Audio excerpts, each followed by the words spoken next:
prior to launching ClaimIt, I worked at Google for about 3 years as a senior engineer there, and I met Thad in 2013. I could probably remember the day. It was in November.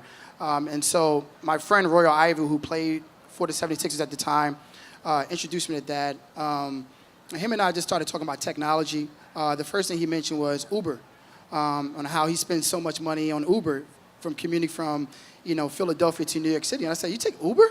He said, "I also take the train sometimes." So I said, "Dude, you make like $10 million a year." And so he's a very humble guy. He was very forward-thinking.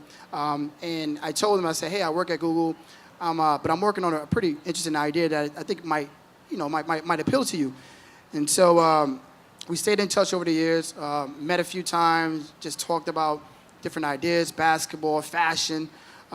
Him and I have a thing for sneakers, although my sneakers don't really show that today. But so to some degree, we just stayed in touch. And so when I left the job, I said, "Thad, I need to send over an NDA to you. There's some proprietary technology that we have here.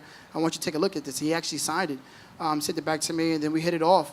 And it was a really brutal process of raising money in general, but also with that. He's a very smart guy. He's really sophisticated. He reads his own documents.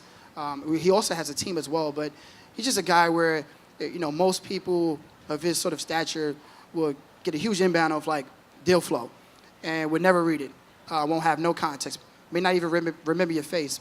He remembers mine, and we had a good rapport. And his financial team came involved. They were very tough.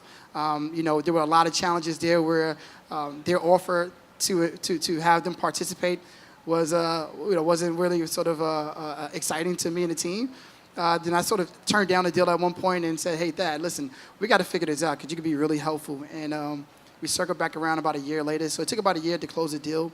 But Thad has been with us since day one. He's brought on board a number of companies. Him taking time today before his flight this afternoon heading to New Orleans, it just shows how much he's vested into the company, and it's really humbling for us.